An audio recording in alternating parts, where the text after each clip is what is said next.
Sir జై Bhim sir. జై భీమ్. చాలా రోజులుగా అనుకుంటున్నా, కలుస్తున్నాం ఫస్ట్ టైం మీ ఊర్లో వెంకటాపూర్. అవును. ఎట్లున్నారు సార్ టీచింగ్ ఫీల్డ్, ఎట్లా అనిపిస్తుంది? ఎక్స్ట్రాడినరీ.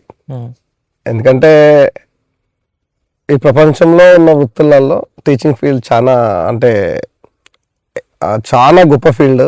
సెల్ఫ్ లెస్ అని చెప్పచ్చా? అవును. రెండోది ఏంటంటే సర్వీస్లో ఉన్నంతసేపు అంటే బాల్యం చాలా అమూల్యమైంది. ఎట్లా అంటే అసలు చైల్డ్ ఇప్పుడు మీరున్న ఏజ్కు కష్టాలని తెలుస్తాయి కదా, చిన్నపిల్లలకి ఏముండదు, తను ప్రపంచం అంతా నాదే అనుకుంటాడు. At the same time every moment enjoy చేస్తూ ఉంటాడు. పెద్ద గోల్స్ ఏముండదు, జస్ట్ ఈ ప్రపంచం నుంచి నేర్చుకోవడము, నేర్చుకున్న ప్రతి దాన్ని ఎంజాయ్ చేయడం. టీచర్ అవన్నీ చేయగలుగుతాడు తన సర్వీస్ మొత్తం. మీరు కూడా వాళ్ళతో సింక్ లోకి వెళ్ళిపోయి అంటే వాళ్ళ మైండ్ సెట్ మీకు ఆటోమేటిక్ గా అందులోకి పరకాయ ప్రవేశం చేయాల్సిన అవసరం ఉంటది. ఎందుకంటే పిల్లడు మా దగ్గరికి రావాలి, కొత్త విషయాలు నేర్చుకోవాలనుకున్నప్పుడు మేము పిల్లడిగా అంటే రూపాంతరం చెందితే తప్ప ఆ క్యారెక్టర్ కు వెళ్ళిపోయి మేము దాన్ని ఇంప్లిమెంట్ చేస్తే తప్ప పిల్లడి దగ్గర రాడు. సో దాట్స్ వై ఏంటంటే టీచింగ్ ఫీల్డ్ అనేది చాలా నోబుల్ గా ఫీల్ అవుతూ ఉంటాం. బాల్యం ఎంత అమూల్యమైందో టీచింగ్ ఫీల్డ్ కూడా అంతే అమూల్యమైంది. సర్వీస్ మొత్తంగా కూడా ఒక టీచరు తన బాల్యాన్ని అంటే ఇప్పుడు జనరల్ గా ఏజ్ పెరుగుతుంది, మాది టీచర్ ఒక స్టూడెంట్ ఏజ్ పెరుగుద్ది, బట్ ఏంటంటే బాల్యంగా మొత్తం ఎంటైర్ సర్వీస్ గా ఫీల్ అయ్యేటటువంటి ఏజ్. కాబట్టి మన లోపల ఒక మంచి స్టూడెంట్ లోపల నుండి చెప్పగలితేనే వాళ్ళకి ఎట్లా చెప్పాలి, వాళ్ళు ఎట్లా రిసీవ్ చేసుకుంటా అనేది మనకు ఒక అట్లనే మనం ఎక్కువ సక్సెస్ అవ్వగలుగుతాం. అదే అందుకోసం అంటే ఫీల్డ్ చాలా గొప్ప field, Nobel field, happy field. కాబట్టి దీన్ని ఎంజాయ్ చేస్తున్నాం. 10 మందిని ఎన్లైటన్ చేసేది 100%. 10 మందిని కాదు, తక్కువ చెప్పినంటే సమాజాన్ని వీలైనంత ఎక్కువ మందిని, సమాజాన్ని మన పరిధిని దాటేసి కూడా. సార్ మీ గురించి ఒక చిన్న ఇంట్రడక్షన్, అంటే మీ ఫ్యామిలీ బ్యాక్గ్రౌండ్. జనరల్ గా ఇప్పుడు మనం కూర్చున్నా అంటే మా పూర్వీకులకు సంబంధించినటువంటి ప్లేస్ లోనే కూర్చున్నాం. మొదటిసారి మీరు అన్నట్టే నేను 1983లో నేను, మా నాన్న పేరు రాములు, మా అమ్మ భీమమ్మ. సో మా సొంతూరు ఇది చిన్న వెంకటాపూర్. మా పూర్వీకులు ఏదో కొన్ని జనరేషన్స్ గ్యాప్ చాలా క్రితం ఇక్కడికి రావడం జరిగిందని అంటారు. తర్వాత మా నాన్నగారు నేను పుట్టినాటికి సింగరేణిలో కార్మికునిగా చేస్తూ ఉన్నాడు శ్రీరాంపూర్లో. సో నా ఎడ్యుకేషన్ కూడా అంటే ఇక్కడ నుంచి నేను ఎక్కువగా ఈ ఊరితో నాకు అనుబంధం ఏంటంటే పూర్వీకులు ఇక్కడే ఉండటం ఒకటైతే, నేను ఫెస్టివల్స్ కానీ హాలిడేస్ కానీ మొత్తంగా ఉన్న సమయం అంతా ఇక్కడ గడపడానికి వీలైంది. At the same time education మాత్రం శ్రీరాంపూర్లో. తర్వాత నా సెకండరీ ఎడ్యుకేషన్కి వచ్చేసరికి జిల్లా పరిషత్ సెకండరీ పాఠశాల జైపూర్లో కంటిన్యూ అవుతున్నాయి. తర్వాత నెక్స్ట్ నేను నా ఇంటర్మీడియట్కి వచ్చేసరికి నేను మన గవర్నమెంట్ జూనియర్ కాలేజు మంచిర్యాలలో పూర్తి చేయడం జరిగింది. ఆ తర్వాత మా నాన్నగారు ఏంటంటే ఒక సెంటిమెంట్ ఏంటంటే మా అన్నను ఇంటర్మీడియట్ దాకా చదివించిండు. ఏదో మరి ఆయనకి ఏమనిపించిందో, ఇంకా నువ్వు అంటే ఆర్థిక పరిస్థితి కూడా అంతంత మాత్రమే ఉండే. నాకు 7 years అప్పుడు అమ్మ చనిపోవడము, చనిపోయిన తర్వాత మళ్ళీ ఆయనే మ్యారేజ్ చేసుకోవడము, వాళ్ళకు పిల్లలు, ఇట్లా మొత్తంగా ఏంటంటే బతికున్న వాళ్ళ సంఖ్య 6 అయింది అప్పటికే. నేను ఇబ్బందిగా ఫీల్ అయ్యి ఇంకా అన్న ఇంటర్ వరకే చదువుకున్నాడు, నువ్వు ఇంటర్ వరకే చదువుకునే ఆపేస్తే బాగుంటుంది అని చెప్పేసి ఆపేసిండు. అంటే ఒక విధంగా డ్రాప్ అవుట్ అది. తర్వాత నేను అప్పుడు డాక్టర్ బిఆర్ అంబేద్కర్ యూనివర్సిటీలో నేను స్టార్ట్ కావడం జరిగింది, నాది డిగ్రీ. ఈ టైంలో ఏంటంటే ఖాళీగా ఉండడం కంటే నేను చిన్నప్పుడు చదువుకున్న స్కూలే శ్రీనివాస హై స్కూల్ అని చెప్పేసి, ఇప్పుడు శ్రీనివాస విద్యామందిర్ అనేవాళ్ళు, ఇప్పుడు హై స్కూల్ అది నడుస్తూ ఉంది. అక్కడే 2001లో ఫీల్డ్ కెరీర్ స్టార్ట్ చేయడం జరిగింది. సో అట్లా ఇంకా మళ్ళీ నెక్స్ట్ 2002-03 డిఎస్సిలో 2 డిఎస్సిలో సెలెక్ట్ కావడం, 3లోకి రావడం, ఇవన్నీ కూడా ఒక జరిగిపోయినాయి అన్నట్టు. ఇక ఫ్యామిలీ అంటే అంత సింగరేణి కార్మికుని కొడుకునే అయినప్పటికీ కూడా ఫ్యామిలీ బర్డెన్స్ ఉండేది. ఆయన ఇబ్బంది పడేవాడు పాపం నాన్న, వాళ్ళ అక్కలు 2 చెల్ల, తర్వాత అన్న, ఇట్లా తమ్ముడు, అందరినీ చదివించడానికి ఇబ్బంది పడ్డాడు. 2 వాళ్ళ మ్యారేజెస్ అవి ఇవి, ఆ మెయింటెనెన్స్, ఆ కాలం మెయింటెనెన్స్ వేరే కదా. అట్లా ఈ కష్టాలు మీరు చెప్పినవి 90 out of 100 ఫ్యామిలీస్లో ఉండేటి 100%. మోస్ట్లీ. అప్పటి జనరేషన్ గురించి టాపిక్ వచ్చింది కాబట్టి అప్పుడు వాళ్ళు సరే ఆర్థికంగా కొంచెం ఇబ్బందులు ఉన్నా కూడా అప్పటి ఫుడ్ లైఫ్ స్టైల్కి అవును. ఇప్పుడున్న లైఫ్ స్టైల్కి దాని మీద మీ అభిప్రాయం, ఆ కంపారిజన్ చెప్పమంటే మీరు ఏం చెప్తారు? నిజంగా కూడా ఆ రోజులలో తినడానికి కూడా ఇబ్బంది పడ్డ రోజులు ఉన్నాయి, చాలా ఇబ్బంది పడ్డ రోజులు ఉన్నాయి. ఎందుకంటే తినాలంటే తిండి దొరకని రోజులే వాస్తవంగా. కానీ ఏంటంటే న్యాచురల్గా ఇప్పుడు మనం చూస్తున్నటువంటి ఫీల్డ్స్ ఎక్కడ చూసినా కూడా ఇవాళ రకరకాల రసాయనాలు వాడుతూ విపరీతమైనటువంటి ప్రొడక్షన్ తీసుకొస్తా ఉన్నారు. ఆ ప్రొడక్టివిటీ అంతా కూడా ఏంటంటే కెమికల్స్ తోటి వస్తున్నటువంటిది. ఆ రోజులలో కెమికల్స్ అనేవి లేవు. రెండోది ఈ చుట్టుపక్కల తిరిగి ఏది జొన్న కంకులు కావచ్చు, మక్క కంకులు కావచ్చు, పెసర్లు కావచ్చు, బొబ్బర్లు కావచ్చు, ఇవన్నీ ఏరుకొని తినేవాళ్ళం. ఎప్పుడైనా ఫెస్టివల్స్ అదొక ఎంజాయ్మెంట్ అన్నారు. రేగు పళ్ళు కావచ్చు, అట్లా చేస్తా. అంటే అవి ఏంటంటే అవి చాలా లిమిటెడ్ గా దొరుకుతున్నప్పటికీ కూడా ఏంటంటే బాగా టేస్టీగా అనిపించేది ఆ చిన్నప్పటికి బాల్యంలో. రెండోది హ్యాపీగా ఎంజాయ్ చేసే, ఎవ్రీ మూమెంట్ ఎంజాయ్ చేసేవాళ్ళు. కానీ ఇప్పుడు ఏంటంటే ఇప్పుడున్న పరిస్థితి ఏంటంటే అసలు మనిషికి మధ్యలో సంబంధాలే చాలా కష్టం. ఎందుకంటే ఆ రోజులలో ఫ్యామిలీ బాండింగ్స్ కూడా ఎవరికన్నా ఏమన్నా అయింది అంటే ఊరంతా అక్కడ ఉండేది.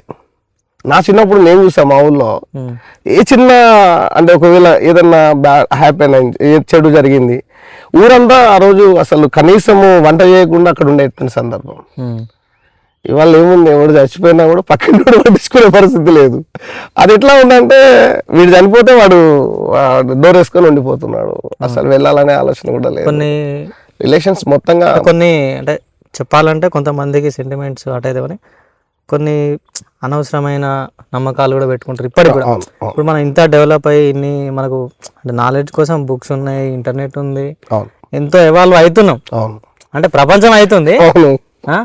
అంటే మన దగ్గర వ్యవస్థ ఎంతవరకు అయిందనేది క్వశ్చన్ మార్క్. ఇంకా అంటే నేనేమంటా అంటే ఇప్పుడు మీరు ఈ క్వశ్చన్ అడగడంలో నాకు అనిపించింది, ఇప్పుడు మనం కొన్ని జనరేషన్స్ దాటి ఉన్నాం. నిజానికి అప్పటికే మూఢ విశ్వాసాలు ఎక్కువ ఉండాలి కదా. అవునవును కదా, అప్పుడే ఎక్కువ ఉండాల్సి వస్తుంది జనరల్. ఏంటంటే అప్పుడే మరణాలు జరిగినప్పుడు అప్పుడు ఇంకేదో జరుగుతుందని పోవద్దు అక్కడికి. కానీ ఆ రోజులలో వాళ్ళు ఏంటంటే మానవ సంబంధాల మీద దృష్టి పెట్టారు. ఈ రోజులలో ఏంటి అంటే మనకు ఈ ఎడ్యుకేషన్ కాస్త అంటే ప్రాపర్గా హేతుబద్ధంగా జరగకుండా ఏది విషయం టీవీలో ఒకటి వచ్చింది, ఈ శనివారం రోజు ఇది మాత్రమే చేయాలా, ఇది చేయాలా, ఇట్లా ఒక రకమైనటువంటి భూమి వచ్చింది అనుకోండి, ఇంకా అన్ని ఇళ్లలో అదే జరుగుతుంది. ఆ రోజులలో ఇది లేదు. ఎందుకంటే అరే మనిషి ఇప్పుడు నువ్వు ఉన్నావు, నువ్వు ముఖ్యం, సో వాళ్ళ ఇంట్లో ఏదో జరిగింది, అయ్యో పోవాలి మనోడు కదా అని చెప్పేసి. ఇవాళ అది లేదు. పోతే ఇల్లు కట్టిన తర్వాత సంవత్సరం దాకేటో పోవద్దు, పెళ్ళి అయిన తర్వాత ఎటో పోవద్దు, ఇట్లాంటి అన్ని కూడా ఇవాళ మనం తీసుకున్నటువంటి కంచలే తప్ప ఆ రోజులలో ఇవన్నీ లేవు. నేనేమంటా అంటే ఇవాళ జ్ఞానం పెరిగిందని మనం అనుకుంటున్నాం, కానీ ఆ జ్ఞానం ఎటు అంటే కన్వర్ట్ చేసుకున్నాం, అంటే మనం ఒక దడి కట్టుకోవడానికి కన్వర్ట్ చేసుకున్నాం తప్ప అది నిజంగా మానవ వికాసానికి ఉపయోగపడుతుంది అయితే నాకు అనిపిస్తలేదు. సార్ ఒకసారి మీ టీచింగ్ జర్నీ, అసలు టీచింగ్లోకి రావాలి అన్న మోటివేషన్ ఎట్లా తీసుకున్నారు దగ్గర నుంచి, తర్వాత ఆ జర్నీ కొంచెం ఓకే దాంట్లో ఎదురైన ఏమన్నా చేదు అనుభవాలు, ఛాలెంజెస్ అట్లాంటి కొన్ని షేర్. జనరల్గా నాది నేను చెప్పాను కదా, నా ఇంటర్మీడియట్ పూర్తయిన తర్వాత నేను డిగ్రీ కంటిన్యూ చేస్తున్న క్రమంలో శ్రీనివాస హై స్కూల్లో నా టీచర్ జర్నీ ప్రారంభం కావడం కానీ సరిగ్గా ఈ సంవత్సరం శ్రీరాంపూర్ మంచిర్యాల నియర్ మంచిర్యాల సరిగ్గా ఈ సంవత్సరానికి 25 సంవత్సరాలు అవుతుంది. జనరల్గా అది స్టార్ట్ చేసిన తర్వాత నేను ఆ రోజులో నుంచి ఇవాళ వరకు జర్నీలో నాకు తెలిసి నా ఒక 25 బ్యాచెస్ నా నుంచి మూవ్ అయి ఉంటాయి. ఆ రోజు ఎట్లా ఉన్నానో ఇవాళ నన్ను చాలా వరకు అంటే ఫిజికల్గా నాలో ఏమైనా చేంజెస్ ఉండుంటాయి, కానీ నాకు సంబంధించినటువంటి వర్క్ విషయంలో ఎక్కడ కూడా చేంజెస్ లేవు.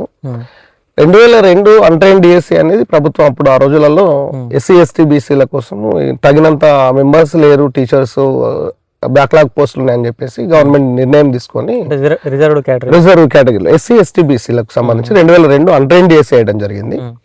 దాంట్లో నేను డిఎస్సి రాసి టీచర్గా సెలెక్ట్ కావడం జరిగింది. మొదటిసారిగా నేను సెలెక్ట్ అయినప్పుడు ఒక 3 నెలలు జైపూర్ మండల్లో ఇది బెజ్జాల గ్రామంలో పనిచేశాను. ఆ తర్వాత మా గవర్నమెంట్ రెగ్యులర్ పోస్టింగ్స్లో భాగంగా నన్ను బొగుడగూడెం, ఇది ఇప్పుడు ప్రస్తుతానికి అదేంటంటే కన్నెపల్లి మండలంలో ఉంది, ఆ రోజులలో భీమిన్ మండల్ ఇంటీరియర్ ప్లేస్ అన్నట్టుగా. అక్కడికి వెళ్ళిన తర్వాత ఎట్లా ఉంటుంది అంటే అటు దయగా మండలం, ఇటు వేమన్పల్లి మండలం, మధ్యలో ఇది భీమిని మండలం. వీటికి అన్నిటికీ బార్డర్ ఏంటంటే ఇప్పుడు మనకు ప్రాణహిత నదికి ఉపనది అయినటువంటి ఎర్రవాగు. మేము వెళ్ళిన తర్వాత చాలా దూరం, అసలు మొదటిసారి నేను బెల్లంపల్లి దాటి వెళ్ళడం మొదటిసారి. అది ఇక్కడ నుంచి అంతా కాలనీస్ ఏరియాలో మనం గడిపినాం కాబట్టి వెళ్ళిన తర్వాత ఫస్ట్ డే జర్నీనే మాకు చాలా అంటే బాగా ఇబ్బంది అనిపించింది. ఏంటంటే ఇంత దూరం ఉంది, ఏంది రోడ్లు లేవు, అది జీప్లలో ప్రయాణం, ప్రజలందరూ పాపం కుక్ చేసినట్టు జీపులలోనే రావడం. ఇప్పుడు అప్పుడప్పుడు సినిమాలలో చూస్తూ ఉంటాం కదా, అట్లనే రావడము ఇదంతా ఒక రకంగా అనిపించింది. అసలు నడవడానికి కూడా బాగానే నడవడానికి కూడా తోవ సరిగ్గా లేకపోతే పొలాల గట్ల మించాలి ఆ వాగులో పడి వెళ్ళినాం ఫస్ట్ డే. వెళ్ళేసరికి అదంతా కూడా ఏంటంటే అసలు ఆ స్కూల్ లాగా కూడా అనిపించలేదు. జనరల్గా ఓ సార్ వచ్చిరని పిల్లలు కొంతమంది రావడము, సరే అక్కడ జరిగిన తర్వాత కొన్ని రోజులు అక్కడ పనిచేస్తున్న క్రమంలో ఏమైంది అంటే ఫస్ట్ జనరేషన్ పిల్లలు, మేము చదువుకున్నప్పుడు ఈ గ్రామం నుంచి కూడా మేము ఫస్ట్ జనరేషన్ పిల్లలమే, ఆ పిల్లలు కూడా ఫస్ట్ జనరేషన్ పిల్లలే. అక్కడ అంతా కూడా ఏంటంటే తోటమాలీలు, మనము వాళ్ళని ఏంటంటే ఈ ఏరియాలో బారే అని పిలుస్తూ ఉంటారు, తోటమాలి పిల్లలు. వాళ్ళకి కూడా ఒక లాంగ్వేజ్ ఉంటుంది, బారే లాంగ్వేజ్ అని, వాళ్ళు మరాఠీకి లింక్ గా ఉంటుంది బారోళ్ళు. యాక్చువల్లీ ఈ దేశానికి చదువు ఇచ్చినటువంటి, చదువుకోవాలని ఆర్గ్యుమెంట్ చేసి ఈ దేశ స్థితిగతులను మార్చినటువంటి జ్యోతిరావు పూలే వాళ్ళు జ్యోతిరావు పూలే వారసులు. అక్కడి నుంచి వచ్చినటువంటి అంటే ఆ తరం, అప్పటిదాకా మనం చూస్తున్న క్రమంలో వాళ్ళంతా కూడా పొలం పనులకు వాళ్ళు పొద్దున వెళ్తే నైట్ దాకా రారు. పిల్లలు స్కూల్కి అలవాటు కావాలన్నటువంటి పరిస్థితి. అసలు స్కూల్కు రావడం ప్రాపర్గా ఎట్లా రావాలని కూడా పాపం ఇబ్బంది పడుతున్న క్రమం. వాళ్ళకు లాంగ్వేజ్ రాదు, సార్ అనే మాటను చార్ అనే ఇట్లా ప్రొనౌన్స్ చేసేవాళ్ళు. ఫస్ట్ అనుకున్నాను ఎస్ ఇక్కడ పిల్లలకు ఎడ్యుకేషన్, వాళ్ళు ఫస్ట్ జనరేషన్ పిల్లలు కాబట్టి ఖచ్చితంగా వీళ్ళను ఈ చదువు పట్ల మూవ్ చేయాలనే ఉద్దేశంతో ఆ బోర్వెల్ ఉండేది. స్నానం చేసి రాని పిల్లలకు ఆడనే టవాల్ పెట్టి స్నానం సబ్బు పెట్టేసి ఇట్లా కొన్ని రోజులు ఒక ప్రాక్టీస్. ఆ తర్వాత వాళ్ళకు కావలసినటువంటి సౌకర్యాలు కల్పించడము, అట్లా మొత్తంగా స్కూలు అంటే ఇట్లా ఉంటుంది అనేటువంటి ఒక పరిచయం చేయగలిగినాం ఆ రోజు. అట్లాగా పిల్లలు ఎవరైతే ఇప్పుడు నేను చాలా ఎన్లైట్ అయినటువంటి విషయం ఏంటంటే ఫీల్డ్ ట్రిప్స్ మీద, ఇప్పటికి కూడా మనం 2020 పాలసీలో ఫీల్డ్ ట్రిప్స్ ఉన్నాయి. ఫీల్డ్ ట్రిప్స్ మీద నేను కాన్సన్ట్రేట్ చేస్తా. మీ అందరికీ అట్లా నేను పరిచయం అయి ఉంటా ఎక్కువగా. అంటే ఏదైనా ప్రత్యక్షంగా అందిస్తే పిల్లడు నేర్చుకుంటాడు అనేది నా కాన్సెప్ట్. ప్రాక్టికల్ ఎక్స్పీరియన్స్ అది ఆ రోజు స్టార్ట్ చేసిన 2003లో. వాళ్ళు పొలాలకు వెళ్ళడము, చేనుల దగ్గర ఉండడము, బయటకు రాకుండా ఉంటే ఒక 13-14 గ్రామాలు ఉండేది. అవన్నీ అంటే ఆ ఏరియాకి అన్నిటికీ అదొకటే యూపీఎస్. నేను నడుస్తూ ఆ గ్రామాలని అంటే ఆ చుట్టూ పొద్దున్నే స్కూల్ టైంకి ముందుకెళ్ళి వాళ్ళందరినీ కలెక్ట్ చేసుకొని వచ్చి క్లాసెస్ చెప్పుకునేటోని. అప్పుడప్పుడు పిల్లలు తప్పించుకొని వెళ్తే కూడా వాళ్ళ దగ్గరికి వెళ్ళి తీసుకురావడము. ఇక ఎక్కడికి వచ్చిందంటే పిల్లలు స్కూల్కి వెళ్ళకుండా ఇక్కడ ఉండడం కరెక్ట్ కాదు, లేకపోతే మా సార్ వదిలేయడు. సింపుల్గా వాళ్ళకి అర్థమైంది ఏంటంటే ఒకసారి అయితే అటకెక్కిండు. అటకెక్కిన పిల్లల్ని కూడా ఏమనుకుంటారు, ఈ టీచర్ హోదాలో ఉన్నాడు, ఈయన అటకెక్కుతాడా అనుకున్నాడు. అప్పుడు నా వయసు 19-20 మధ్యలో ఉన్నా అంతే, నేను కొత్తగా జాబ్ వచ్చినప్పటికి. దాని నేను ఎక్కేసరికి వాడు అర్థం కాలేదు. అందులో గుమ్ముంటే గుమ్మిలో దాక్కున్నాడు. వాడిని పట్టుకొని వచ్చిన తర్వాత సంతోష్ అనే అబ్బాయి, వాడు స్కూల్కి రెగ్యులర్ అయ్యిండు. అంటే మొత్తంగా పిల్లలకి ఏమో అలవాటు అయిపోయిందంటే, అర్థమైపోయింది ఏంటంటే ఈ టీచరు మమ్మల్ని వదిలేయడు, స్కూల్కి రావాలి అనేటువంటి. అట్లా ఒక 2-2.5 సంవత్సరాల జర్నీ తర్వాత వాగు కూడా బాగా వచ్చేది. వర్షాకాలం విపరీతంగా ఉండేది. ఇంత మట్టి వాళ్ళలో కూడా దాటిపోయేటోళ్ళం. తర్వాత నెక్స్ట్ అదే మండలంలో గొల్లగూడ అనేటువంటి విలేజ్, అక్కడ కూడా టోటల్గా బీసీ కమ్యూనిటీ ఉంటుంది. ఒకటే మున్నూరు కాపు కమ్యూనిటీ. ఇప్పటికి కూడా నాకు తెలిసి ఆ ఊర్లో నేను మొన్న రీసెంట్లీ పిల్లలు అప్పుడప్పుడు పిలుస్తూ ఉంటే వెళ్తూ ఉంటా. రోడ్డు సౌకర్యం పూర్తిగా లేదు ఇప్పటికి కూడా, ఇంకా బురదలోనే నడుస్తున్నారు పాపం. అంటే 25 ఏళ్ల క్రితం ఉన్న పరిస్థితికి ఇప్పటి పరిస్థితి ఇట్లాంటివి ఉన్నాయి. మీరు అన్నారు కదా, ఇప్పటికి కూడా ఉన్నాయి. ఉన్నాయి, చాలా ఉన్నాయి. ఏజెన్సీ ఏరియాలో అయితే చాలా వరకు. ఇక్కడ దాకా ఎందుకు, మన మండలంలో ఇక్కడ మనం కూర్చున్న మండలంలోనే ఇంకా 4 గ్రామాలకు రోడ్లు లేవు. ఇది ఇప్పుడు మీరు వచ్చిన రోడ్డు రీసెంట్లీ ఒక అది కూడా నేను 3 ఏళ్ల క్రితం వచ్చేటప్పుడే అదే 3 ఏళ్ల క్రితం అయింది ఇది. అది కూడా మీరు చూస్తూనే ఉన్నారు. ఇంకా అటువైపు పాపం ఇది కోనంపేట ఉంది, తర్వాత అక్కడ ఇంకా అటువైపు కర్జీ ఉంది. రోడ్ ఇంకా పూర్తి కాలేదు. వాళ్ళు పాపం అడవికి సంబంధించినటువంటి అనుమతులు అంటారు, ఏదో అంటారు, what ever it's maybe. But ఏంటంటే ఇప్పటికి కూడా రోడ్ లేని పరిస్థితి ఈ మండలంలో. రవాణా పెరిగిపోయి ప్రతి ఇంటికి ఒక వెహికల్, చిన్నదో పెద్దదో ఉన్నాక కూడా అంటే ప్రజలు ఆర్థికంగా ఎంతో కొంత ఎవాల్వ్ అయ్యారు, డెవలప్ అయ్యారు.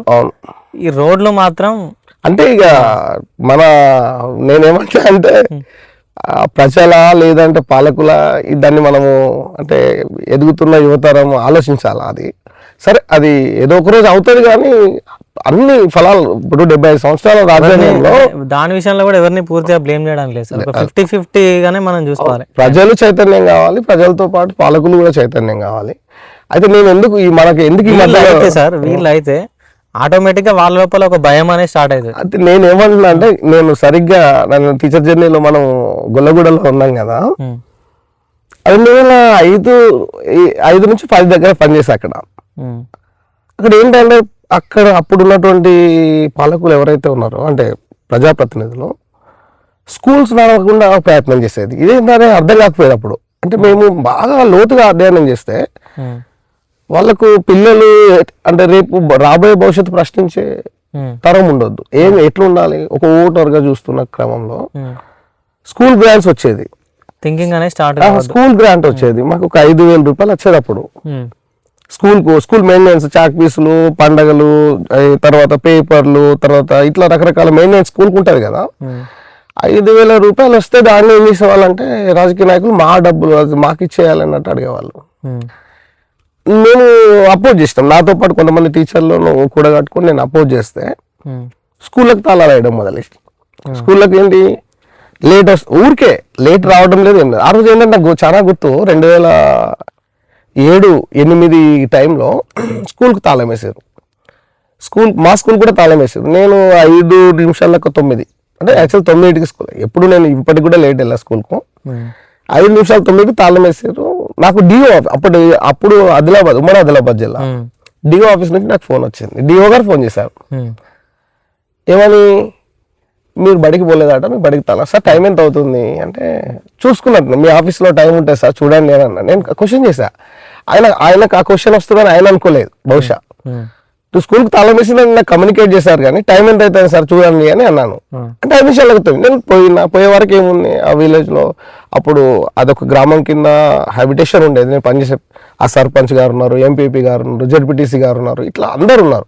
ఎందుకంటే మా మాట వినట్లేదు, పిల్లలకు చదువు వచ్చేటట్టు ఈయన రకరకాల ప్రయత్నాలు చేస్తున్నాడు.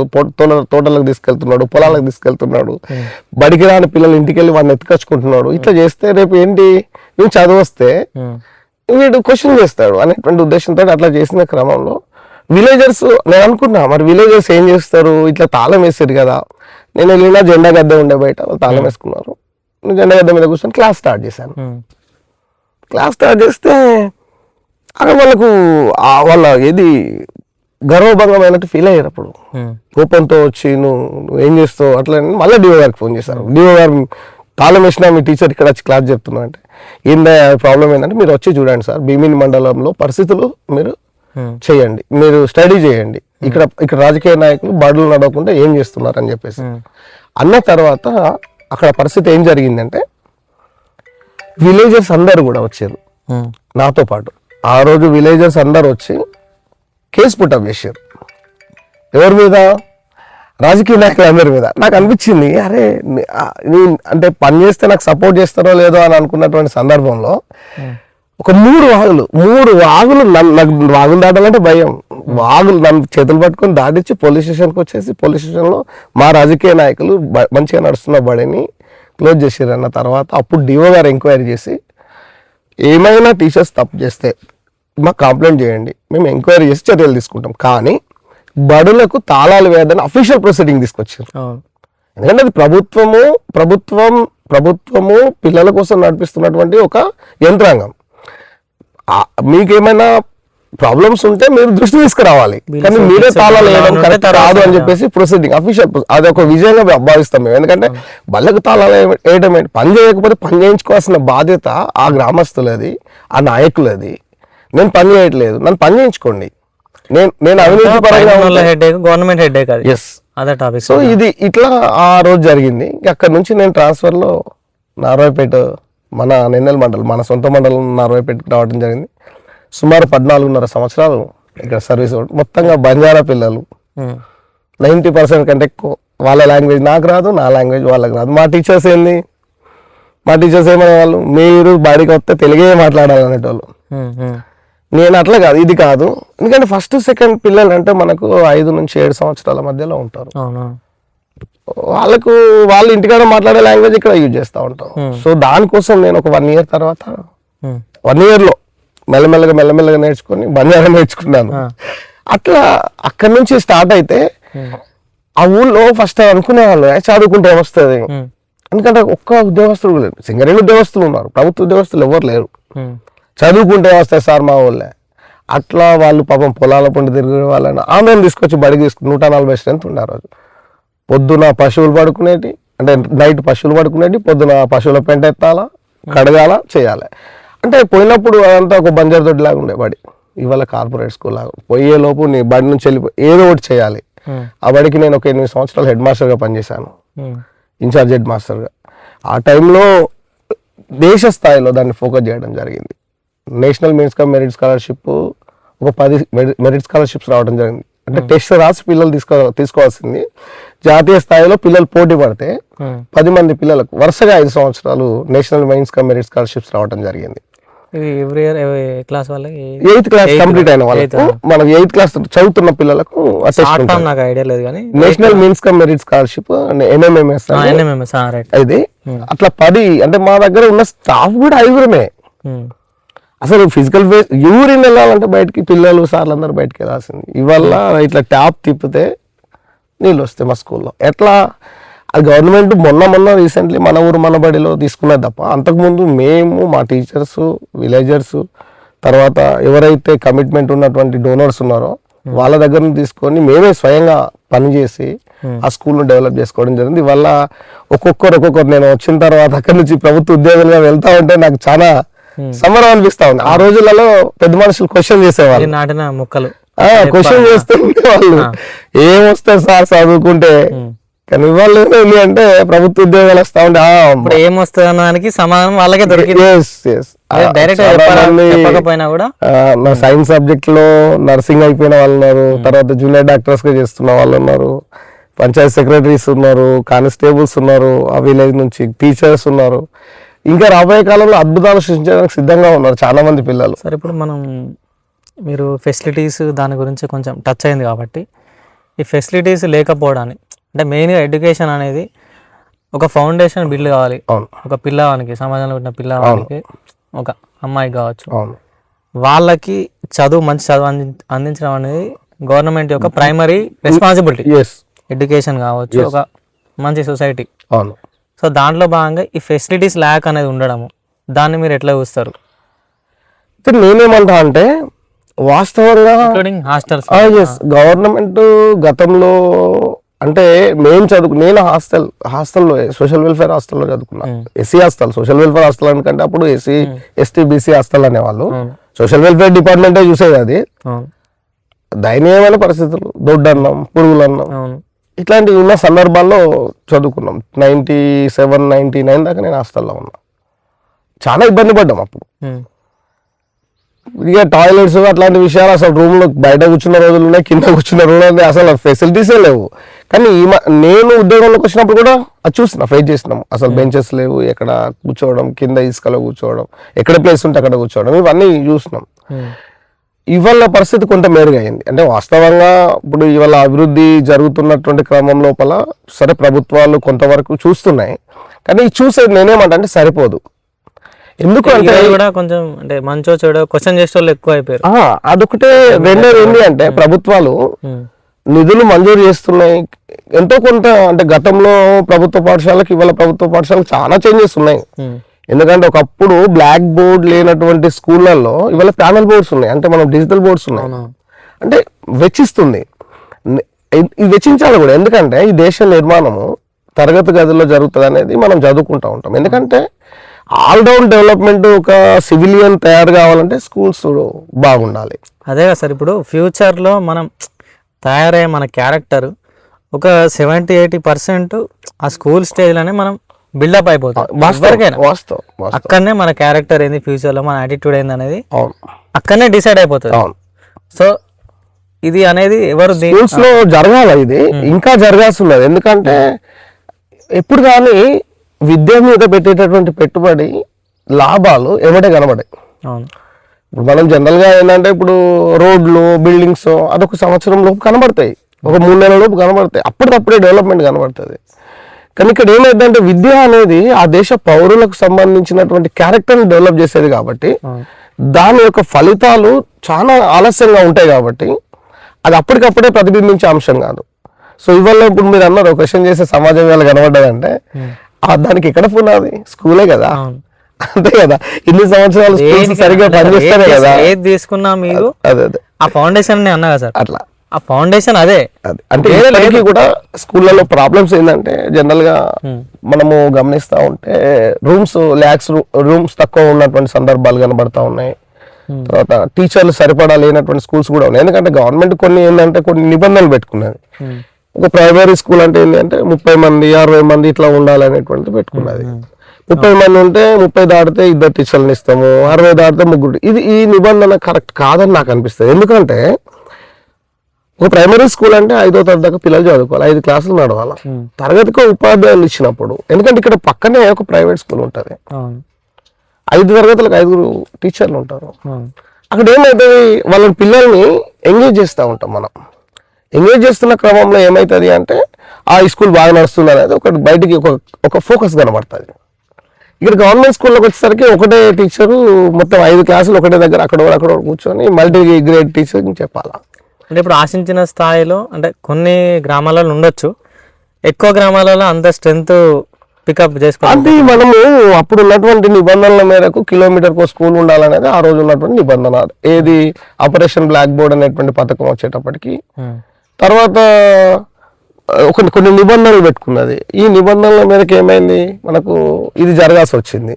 ఇవాళ ఏంటి, మనము ఎదిగినటువంటి పిల్లలు తొందరగా పెళ్లిళ్ళు చేసుకోకపోవడం ఒక కారణం కావచ్చు, ఇక్కడ ఉండకుండా బతుకుదెరువు కోసం సిటీస్కి వెళ్ళిపోవడం కావచ్చు. అట్లా ఇక్కడ ఏమైతుంది, గ్రామాల్లో సంఖ్య తగ్గుతా ఉంది.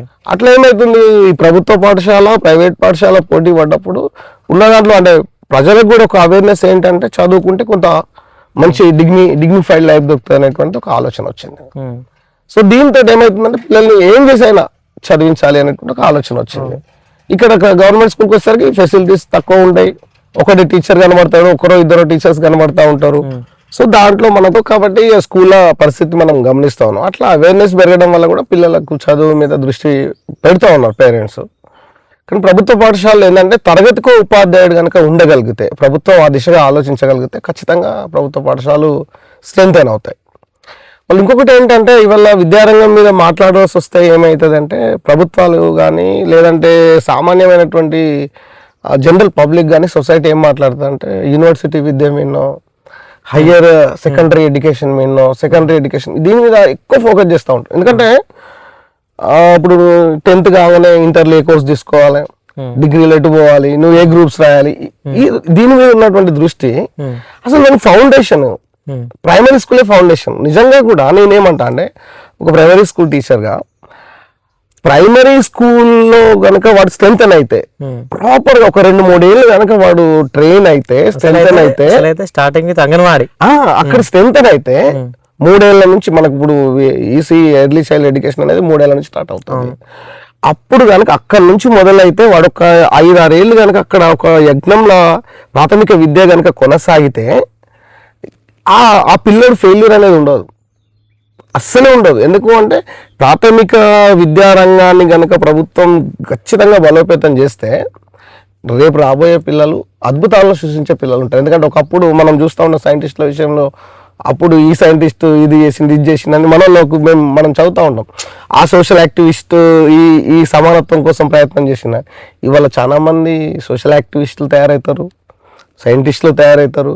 దేశం కాదు ప్రపంచం గర్వించదగ్గటువంటి వ్యక్తులు ఈ దేశంలో తయారు కావాలంటే ప్రాథమిక విద్యారంగం అనేటువంటిది ఖచ్చితంగా బలోపేతం కావాలి. ఆ దిశగా ప్రభుత్వాలు కూడా ప్రయత్నాలు చేయాలి. అంగన్వాడీలతోటి అంటే గవర్నమెంట్ పరంగా చూస్తే అంగన్వాడీలతోటి స్టార్ట్ అయ్యే ఈ సిస్టమ్ అక్కడ చూసుకుంటే దాన్ని ఒక సత్తుబడి అనే దగ్గరగా ఉంచుతున్నారు. అంటే వాళ్ళకు కొన్ని పరిచయం చేయడం, వాళ్ళకు ఒక డిసిప్లిన్ చెప్పడం.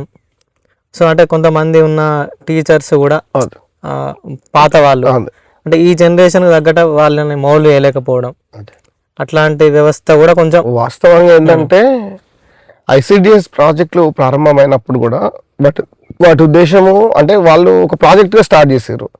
అంటే మనకు ఇప్పుడు ఈ రాజ్యాంగం ఇచ్చినటువంటి జీవించే హక్కు ఏదైతే 14 ఆర్టికల్లో చెప్తున్నటువంటి హక్కు ఉందో దాని మీద ఏంటంటే జనరల్గా అందరికీ ఉన్నప్పుడు తిండి కూడా అందరికి ఇచ్చినప్పుడే కదా వాడు బతికేది. దాన్ని దృష్టిలో పెట్టుకొని తిండి, తర్వాత వాడు గౌరవంగా బతకాలంటే చదువు 21 ఆర్టికల్ ప్రకారం ఇట్లా రకరకాల అంశాలను మనం గమనించినప్పుడు ఇవి దాని దృష్టిలో స్టార్ట్ అయినాయి. అప్పుడు ఇచ్చిన స్టాఫ్ ఏంటి, ఒక ఆయమ్మ, ఒక టీచర్ హెల్పర్, అంటే ఆయమ్మ హెల్పర్ అన్నాం, టీచరు. వాళ్ళిద్దరితోటే ఇటు గర్భిణీలు కావాలి, గర్భిణీలను చూసుకోవాలి, అటు డెలివరీ అయినటువంటి పిల్లలకు ఫుడ్ ఫీడింగ్ ఇవ్వాలి, తర్వాత 3 నుంచి 5 సంవత్సరాల వాళ్ళకు ఎడ్యుకేషన్ ఇవ్వాలి. అంటే ఇవాళ అది ఏంటంటే ఆ మ్యాన్ సోర్స్ సరిపోదు. అంటే ఇచ్చినది ఏంటంటే దానికి ఉన్నటువంటి అరకొర అంశాలు ఏవైతే ఉన్నాయో అది సత్తుబడులకి ఎందుకు అక్కడికి అయిపోయిందంటే నా అబ్జర్వేషన్ ఏంటంటే అక్కడికి ఉండడానికి కారణం ఏంటంటే కరెక్ట్ ఆ పిల్లలకు ఇప్పుడు 3, 4, 5 సంవత్సరాలు 3 గ్రేడ్ల పిల్లలు ఉంటారు అక్కడ. Nursery, LKG, UKG, lower Kinder garden, upper Kinder, అంటే ఆ 3 ఏళ్ళు అక్కడ విద్య పూర్తి కావాలి. దీనికి సంబంధించినటువంటి ఒక్కరినే టీచర్ని ఇచ్చి నువ్వే అన్ని చేయి. ఎందుకంటే మళ్ళీ వాళ్ళకు ప్రాపర్గా టాయిలెట్ క్లీనింగ్ సంబంధించినటువంటి ట్రైనింగ్ ఉండదు పిల్లలకు. చిన్న పిల్లలు అంటే వానికి వాష్ చేసుకోవడం రాదు, ఆయనే ఇళ్ళని చూడాలి. ఇట్లా ఏమైంది, రకరకాల మల్టిపుల్ వర్కర్స్గా వాళ్ళని తయారు చేయడం వల్ల ఏమైంది అంటే ఎప్పుడు కానీ మల్టీపర్పస్గా చేసే పనులు ఏవైనా కూడా ఎట్లుంటాయంటే ఫలితాలు అంత ప్రాపర్ ఫలితాలు ఉంటాయి. ఇప్పుడు నువ్వే అన్ని పనులు చేయాలంటే చేయలేవు. కాబట్టి అక్కడ అది జరిగింది. అది రాను ఏమైందంటే కొంతమంది పనిచేయని వాళ్ళు కూడా ఉండుంటారు వ్యవస్థలో. అంటే ఏ వ్యవస్థ అయినా అది అంతే ఉంటుంది. సో కాబట్టి వాళ్ళని మార్చుకోవాల్సినటువంటి వ్యవస్థ ఇంకా కొంచెం దాన్ని స్ట్రెంథెన్ చేసుకుంటూ పోతుంది. ఇప్పుడు ఈ మధ్య కాలంలో ప్రభుత్వం ఏం చేసిందంటే ప్రీ ప్రైమరీ స్కూల్స్ అర్థమైంది ప్రభుత్వానికి ఏంటంటే ప్రైవేట్ పాఠశాలలో ప్రీ ప్రైమరీ స్కూల్స్ ఉన్నాయి కదా, ఇప్పుడు ఏది మన KG స్కూల్స్ ఉన్నాయి. దాన్ని దృష్టిలో పెట్టుకుని ప్రభుత్వం గత సంవత్సరం నుంచి ప్రీ ప్రైమరీ స్కూల్స్ పైలట్ ప్రాజెక్ట్గా ఇచ్చారు. ఫలితాలు బాగున్నాయని అర్థమైంది. మేము ఎన్నో నుంచో మొత్తుకుంటున్నాం. ఎందుకంటే అక్కడేమో 3 సంవత్సరాలు అడ్మిషన్ చేసుకుంటున్నాం.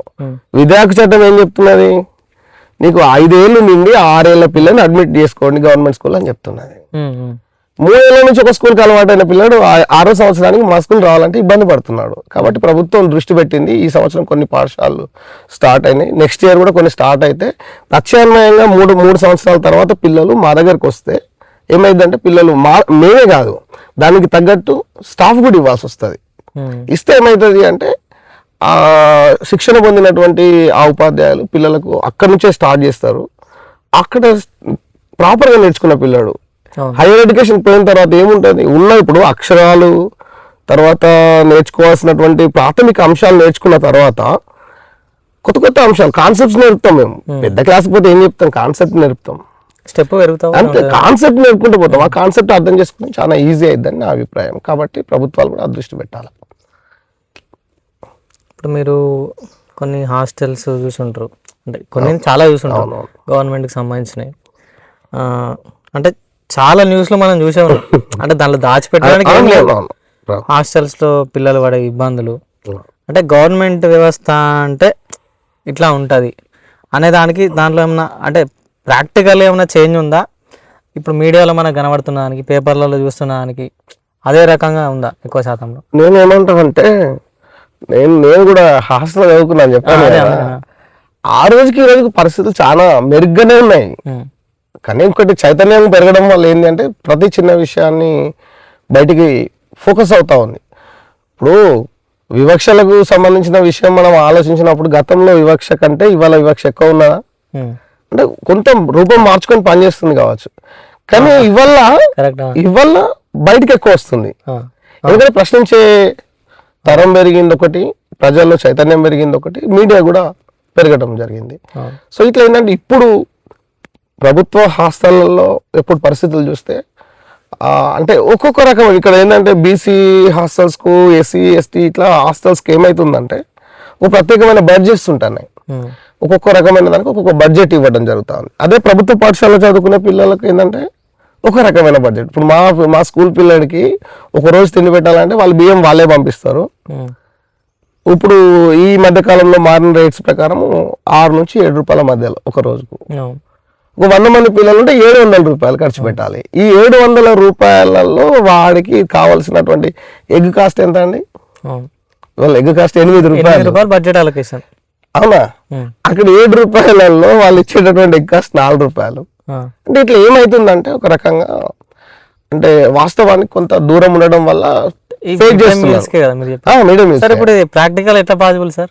అంటే ఇప్పుడు వాళ్ళు ఎవరికో ఇస్తారు కాంట్రాక్ట్ ఏదో, ఏంటంటే మన గ్రామైక్య సంఘాలలో ఉండేటటువంటి తల్లుల కమిటీల నుంచి చేస్తున్నారు. వాస్తవం ఏంటంటే వాళ్ళకి రెగ్యులర్ గా బడ్జెట్స్ రిలీజ్ అయితే కొంతవరకు ఉంటే అది మధ్యాహ్న భోజన పథకం కూడా 2009లో దేశంలో పోషకాహారం అందియాలనే ఉద్దేశంతో స్టార్ట్ చేయబడ్డటువంటి పథకం. మంచి పథకం పిల్లలకి, ఎందుకంటే కడుపు అరకొరగా ఉన్నటువంటి పిల్లలు, కడుపు మారుతున్నటువంటి అదే పరిస్థితిలో వస్తున్న పిల్లలు ఉంటారు ప్రభుత్వ పాఠశాలలో మనం గమనిస్తూ ఉంటే ఎక్కువగా. ఇప్పుడు కొంతవరకు మారింది అనుకుందాం, మరో తరగతి పిల్లలు ఉన్నారు మన దగ్గర. అయితే ఇక్కడ ఏంటంటే వాళ్ళకి మంచి అన్నం పెట్టాలనేది ఉద్దేశమే.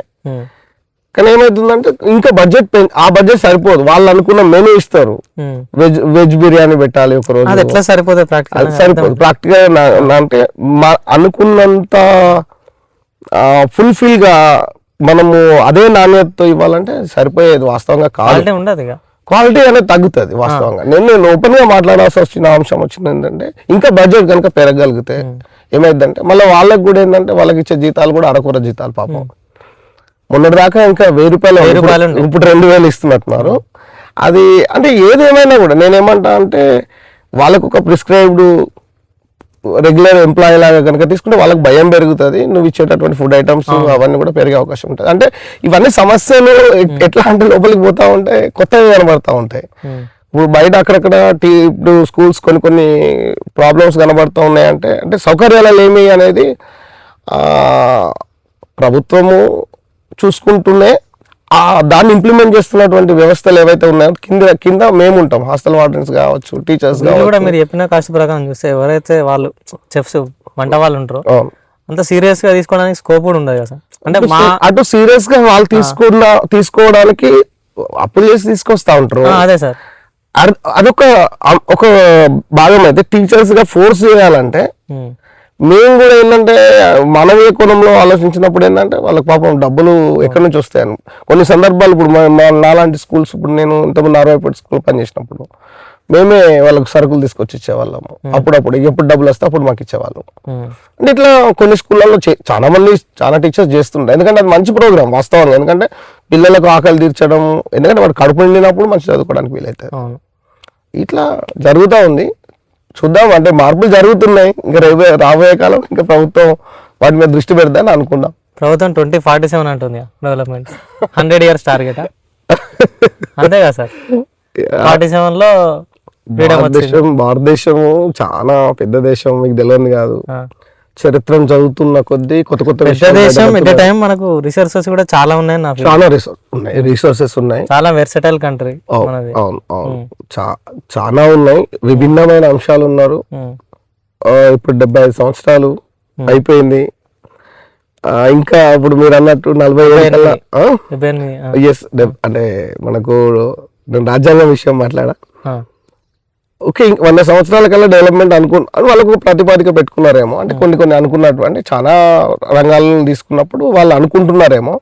కానీ ఇక్కడ ఏంటంటే పాలకుల యొక్క చిత్తశుద్ధి అనేది రాను కరువు అవుతున్నటువంటి సందర్భాలు మనం గమనిస్తున్నాం. అంటే సార్ ఇప్పుడు ఏ రకమైన వాళ్ళు ఏ ప్రతిపాదన పెట్టుకున్నా కూడా 2047 అనుకున్నా ఇంకో ఇయర్ అనుకున్నా కూడా దేనికైనా ఎడ్యుకేషన్ మించిన బేస్ అయితే లేదు. అవును, అదే బేస్. అవును. దాన్ని ఇట్లా డైల్యూట్ చేసేసి పొల్యూట్ చేసేసినప్పుడు అది 2047కి ఎట్లా పాసిబుల్ అవుతుంది? మీరు ఏం చెప్తారు? నేను ఒక టీచర్ క్వశ్చన్ అడుగుతాను. అంటే నేనేమంటా అంటే ఒక ఓన్లీ గవర్నమెంట్ అని అంటే ప్రైవేట్ అయినా కూడా అవును నార్మల్గా అంటే ఒకే రకమైన విద్యా వ్యవస్థ ఉన్నప్పుడు ఇది సాధ్యమవుతుంది. ఎట్లా అంటే ఇప్పటికే విద్యా వ్యవస్థలో అనేక సెక్టార్లుగా విడిపోయినాం. ఒక్కొక్క వైపు ప్రైవేట్ స్కూలు, బడ్జెట్ స్కూళ్ళు, కార్పొరేట్ స్కూళ్ళు, ప్రభుత్వ స్కూళ్ళలోనే మళ్ళా సోషల్ వెల్ఫేర్, బీసీ వెల్ఫేర్, ఇట్లా రకరకాల ఉన్నాయి. సో ఇక్కడ ఒక్కొక్క కాడ ఒక్కొక్క రకమైన విద్య అందుతుంది. మనం చూసినప్పుడు మీరు చదువుకున్నప్పుడు, నేను చదువుకున్నప్పుడు ఏది స్టేట్ బోర్డే ఉండే, తర్వాత సిబిఎస్ఈ ఇంప్లిమెంట్ అవుతుంది. సిబిఎస్ తర్వాత ఇప్పుడు ఇంటర్నేషనల్కి సంబంధించినటువంటి విద్యా విధానం మీద కొన్ని స్కూళ్ళు స్టార్ట్ అవునాయి. అంటే డబ్బులు ఎంత ఉంటే అంత స్కూల్. అంటే ఇక్కడే ఏమవుతుందంటే బాల్యం నుంచే ఒక రకమైనటువంటి స్టెప్స్ ఉన్నటువంటి సొసైటీ నిర్మించబడుతున్నది. అండ్ దీనివల్ల ఏమవుతుందంటే దీనివల్ల మనకు గమనిస్తూ ఉంటుందంటే ఇక్కడ పేదవాళ్ళని ఉన్నవాడు అర్థం చేసుకునే పరిస్థితి లేదు. ఇక్కడ పేదవాళ్ళ సమస్యలను మధ్యతరగతి వాడు ఎంతో కొంత అర్థం చేసుకున్నప్పటికీ కార్పొరేట్ స్కూల్లో చదువుకున్న పిల్లాడు అర్థం చేసుకోవడానికి అసలు ముందుకు కూడా రాడు. కాబట్టి ఇక్కడ ఏమవుతుందంటే ఒకే రకమైన విద్యా విధానం కనుక ప్రభుత్వాలు ఇంప్లిమెంట్ చేయగలుగుతాయి. ఎందుకంటే ఇప్పుడు కొన్ని దేశాల్లో ఇప్పుడు మనం ఫిలిప్పీన్స్ లాంటి దేశాలు చూస్తూ ఉంటాం, అభివృద్ధి చెందిన దేశాలు అని చెప్తా ఉంటాం. బ్రిటన్ తర్వాత మనకు అమెరికా లాంటి దేశాలు కూడా ప్రతిదాన్ని మనం తీసుకుంటాం. ప్రతిదానికి అదే ఒక అంటే మోడల్ కంట్రీగా చూపెడతాం. మన వాళ్ళు కూడా వెళ్తా ఉంటారు కదా. అక్కడ కూడా స్కూల్ సిస్టమ్ ఎట్లా ఉంది అంటే కామన్ స్కూల్స్ ఉన్నాయి. ఉన్నోడైనా ఆ దేశాధ్యక్షుడి కొడుకైనా అటెండర్ కొడుకైనా ఒకే స్కూల్లో చదువుకుంటాడు. అప్పుడు ఏమవుతుంది, ఆ రెండు పరిస్థితులను ఆ పౌరుడు అర్థం చేసుకోగలుగుతాడు. అప్పుడు ఏమైందంటే ఏ దేశమైనా బాగుపడడానికి ఒక పెద్ద స్కోప్ దొరుకుతుంది స్కూళ్ళలోనే. సరే, ఇప్పుడు హాస్టల్స్ కానీ కొన్ని మీరు స్కూల్స్ కూడా ఈ ట్రైబల్స్ ఈ షెడ్యూల్ అని చెప్పేసి డివైడ్ చేసి ఉన్నాయి కదా, అది కూడా కొంచెం కరెక్టేనా? అంటే నేను అంటే క్యాస్టిజం పేరుతోటి అంటున్నారు మీరు. అంటే నేనేమంటా అంటే ఇప్పుడు మనం ఎవరికైనా సరే బుక్స్ అవే, అవును, స్టడీ అదే. అంటే ఇక్కడ వాళ్ళకి కూడా ఒక ఫ్రెండ్షిప్ అనేది నేను ఈ క్యాస్టిజం కూడా కొంచెం ఇదో పూర్ణంగా మనం దీన్ని ఎట్లా అంటే అభివృద్ధికి దూరంగా ఉన్న వాళ్ళకు ఒక సాధనాన్ని అంటే ఇప్పుడు మనం ఒక సాధనంగా కొత్త అంశాన్ని కనుక అంటే కొత్త సౌకర్యాలు ఏర్పాటు చేస్తే అభివృద్ధికి దగ్గర అవుతారు అనేటువంటి ఉద్దేశంతో పెట్టినటువంటి అంశాలు అవి. అంటే గతంలో ఏంటంటే వీళ్ళు చదువుకే దూరంగా ఉన్నారు, కనీసం చదువు ఇవ్వాలి అనే ఉద్దేశంతో పెట్టినటువంటి స్కూల్స్ అవి. ఇప్పటికి కూడా ఏంటంటే చదువుకు దూరంగా అనేక వర్గాలు ఉన్నారు. సో అదొక ప్రత్యేకంగా వాళ్ళకు ఇవ్వబడ్డటువంటి ఒక రాయితీనే తప్ప నేను వేరే రకంగా చూడాలని నేను అనుకోవట్లేదు. ఎందుకంటే కొన్ని వేల సంవత్సరాలుగా విద్యకు దూరంగా ఉన్నారు ఈ వర్గాలు. ఇప్పటికి కూడా కొన్ని క్యాస్ట్ల అటువంటి వాళ్ళని మనం చూస్తూ ఉంటాం. రోడ్ల పొంటి మనము షెడ్లు వేసుకొని ఇప్పుడు ఈ గంగిరెద్దుల వాళ్ళు కావచ్చు, ఇప్పుడు మన శారదకాలు కావచ్చు, ఇట్లా సంచార జీవితం గడిపే వాళ్ళకు ఇంకా స్కూల్కి వెళ్ళినటువంటి వాళ్ళు ఉన్నారు. అట్లాంటి వాళ్ళ కోసం ప్రత్యేకంగా స్కూల్స్ పెడితే తప్పేం లేదని నా అభిప్రాయం. అంటే ఇప్పుడు నేనేమంటున్నా అంటే ఉన్న స్కూళ్ళల్లో వాళ్ళకు ప్రత్యేక సౌకర్యాలు ఇస్తూనే ఒక కామన్ స్కూల్ సిస్టమ్ డెవలప్ కావాలి. అంటే అందరు పిల్లలు నీ కొడుకు, నా కొడుకు, లేకపోతే ఒక పాలకుని కొడుకు లేదా ఒక ఆఫీసర్ కొడుకు ఒకే రకమైన స్కూల్కి వచ్చినప్పుడు ఏమవుతుంది అంటే షేరింగ్ ఆఫ్ ఐడియాస్ పెరుగుతాయి. పెరగడం వల్ల ఏమైందంటే నువ్వు నేను ఒకటైనా భావనకు వస్తాం. నీ పరిస్థితి ఏంది, అది సమస్య. అట్లా లేకపోవడం వల్ల ఇట్లా కొంత ఇబ్బంది అవుతున్నదేమో అని నేను అనుకుంటా. కానీ రాబోయే కాలంలో ఆలోచిస్తారేమో వాళ్ళకు, ఎందుకంటే చదువుతున్నారు, చాలా చరిత్ర బయటకు వస్తున్నది, వాళ్ళు ప్రశ్నించేటటువంటి కొత్త తరాలు ఏర్పడతా ఉన్నాయి. ఇట్లా అనివార్యంగా ప్రభుత్వాలు అక్కడికి వస్తాయి అని నా అభిప్రాయం.